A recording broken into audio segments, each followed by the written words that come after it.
Dragon Age 2 represents just about everything typically associated with a BioWare-developed RPG.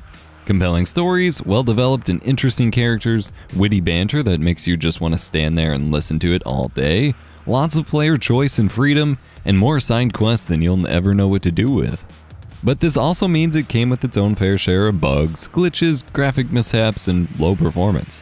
Before we get to my review, I just want to remind you that, as always, this video was made available early to and made possible by our Patreon contributors. Consider contributing monthly to our Patreon campaign to help us make better and more frequent videos. Patrons of all tiers gain early access to all of our pre-scheduled videos across all channels. Click the screen or link in the description to learn more. Now, it is important to note that my first playthrough here was on the Xbox 360 console. However, having released in March 2011, the game has been out for over 4 years and has plenty of time to have patched things up by now.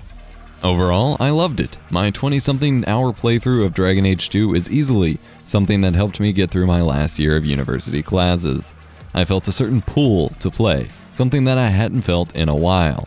I cared about the characters I was involved with, and I wanted to see where the story went. Having only briefly played a bit of Dragon Age Origins in the past, my Dragon Age experience was fairly limited, but it didn't seem to matter. A specific story developed throughout Dragon Age 2, and they introduced the right elements to make me care about it. My decisions were shaped around who I wanted my character to be and what I thought about the world events. New players are caught up to speed enough to fully enjoy the game, but veterans are certainly rewarded through their more detailed understanding of the lore and past events, along with being able to bring along their developed character from the previous title. Throughout the game, I really felt like my character developed a lot, personality-wise. I even started to form a bond with him. It helped that midway through my playthrough I watched through the entire Merlin television series, which of course had a similar storyline of magic being banned, fighting for the rights of mages, etc. It was fun to draw parallels between the two.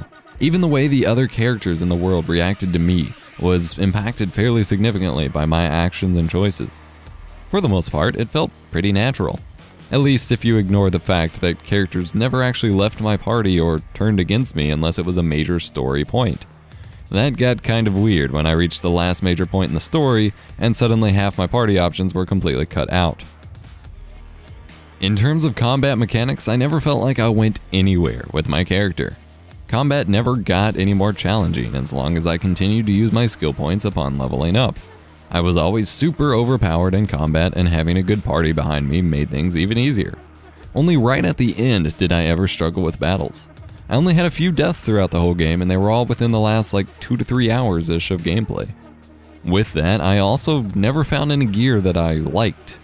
As I would do in any game, I continued to swap out my gear as I found more powerful options, which was also incredibly frustrating when 99% of the gear I came across was, for some reason, restricted to only my character and I couldn't give it to the rest of my party. I never came across a badass staff or awesome looking armor for my character. In fact, most of the armor I ended up in throughout the entire game looked pretty terrible on my character. Being used to MMOs and games that focus primarily on gear, Dragon Age 2's gear was underwhelming. The pacing of the game felt kinda strange too. I couldn't always tell what quests would move the story along and which ones were side quests, especially when I loaded up a ton of quests and just started plowing through them. This is how I actually ended up beating the game. I was doing a bunch of side quests, and then one that I picked ended up being the main story quest, which launched the events for the rest of the game.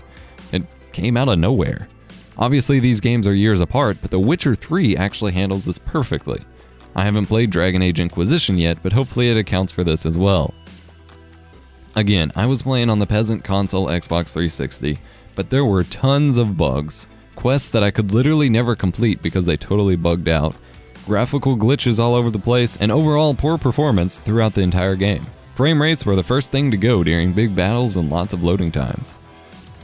I would have loved to add the DLC content to my playthrough, however, even just one small piece of the DLC costs many more times than I paid for the core game itself. It's hard to justify dropping $30 on a DLC for a 5-year-old game that you only paid $5 to $10 for in the first place. DLC prices really need to start scaling at the rates the games themselves do. But overall, I had an absolute blast playing through Dragon Age 2. I was a bit nervous to pull it from my shelf and invest in it during my final semesters at university, but it was probably the best choice I could have made. Anyone looking for a quick bargain game pick up Dragon Age 2. If you enjoy Western RPGs, you will love this game. Thank you for watching my review of Dragon Age 2. Be sure to leave a like and a comment on the video, and subscribe to this channel for more gaming content. Do you want to see what I think of Dragon Age Inquisition or Dragon Age Origins? Let us know. Until next time, my name has been Adam or Fox. Have a good day.